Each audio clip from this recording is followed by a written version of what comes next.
మాదక ద్రవ్యాల్లో కొకైన్ని ప్రపంచవ్యాప్తంగా ఎక్కువగా వాడుతున్న దేశం ఏమిటో తెలుసా? ఇలా అడగంగానే మీ మైండ్లోకి మెక్సికోనో, బ్రెజిలో, లేకపోతే సౌత్ అమెరికాలోని కొన్ని దేశాలు, ఆఫ్రికాలోని కొన్ని దేశాలు స్ఫురణకు వచ్చి ఉండొచ్చు. బట్ ఆశ్చర్యకరంగా ఆస్ట్రేలియా ప్రపంచవ్యాప్తంగా కొకైన్ని ఎక్కువగా యూస్ చేస్తోందట. ఐక్యరాజ్యసమితి తాజాగా రిలీజ్ చేసిన వరల్డ్ డ్రగ్ రిపోర్ట్ 2025లో ఈ డేటా ఉంది. దానికి కారణాలు కూడా చెప్తోంది. ఆస్ట్రేలియాకి సుదీర్ఘమైన తీర ప్రాంతం ఉన్న కారణంగా ఈ డ్రగ్ ట్రాఫికర్స్ ఈ కొకైన్ని ఆ దేశంలోకి ఈజీగా డంప్ చేయగలుగుతున్నారంట.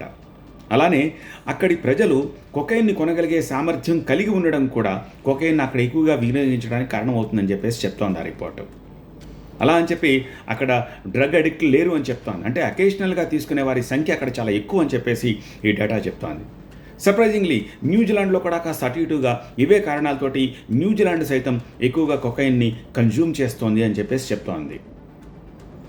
అండ్ ఈ కొకైన్ ట్రాఫికర్స్ మాత్రం ఆస్ట్రేలియా, న్యూజిలాండ్ కాకుండా ఆఫ్రికా అండ్ ఏషియాలో కొన్ని దేశాల్లోకి ఈ కొకైన్ని చొప్పించేందుకు విశ్వ ప్రయత్నాలు చేస్తున్నారని కూడా ఆ డ్రగ్ రిపోర్ట్ చెప్తోంది.